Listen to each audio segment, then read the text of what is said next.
Salut, moi c'est Jérémy et j'ai une question à te poser. Si je te demande que fait l'ingénieur du territoire, saurais-tu répondre? Ça paraît assez flou, non? Bon, alors pour ça, je vais te demander de directement te mettre dans la peau d'un constructeur. Tu te balades un jour dans ton village et tu remarques une très belle parcelle vide au pied d'une falaise et au bord d'un ruisseau qui est canalisé depuis des années.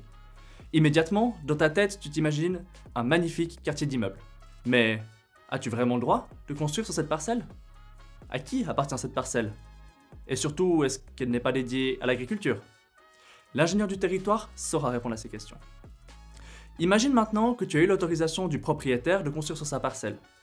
As-tu vraiment le droit de construire des immeubles? Ou peut-être que des villas seraient plus adaptées?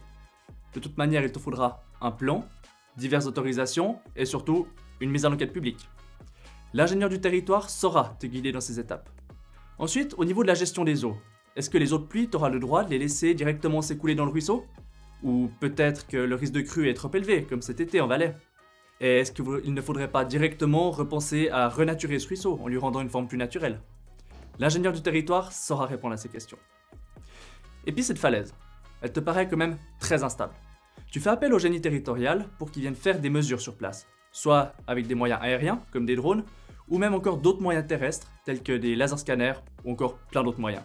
Avec ces mesures, il sera capable de réaliser des petits modèles de terrain comme celui-ci, qui représente les dents du Midi, il était imprimé ici même à la HUI-GVD. Et en comparant ces modèles jour après jour, il sera capable de déterminer si oui ou non la falaise est en train de glisser. Ce que j'essaie de te dire par là, c'est que l'ingénieur du territoire est indispensable à chaque projet du début à la fin. Il intervient aussi avec beaucoup d'autres corps de métier. Alors si toi aussi la diversité t'intéresse, rejoins notre filière génie territorial à la HUI-GVD, tu ne t'ennuieras pas. Bon, moi il faut que je te laisse, j'ai un barrage à aller contrôler. Ciao.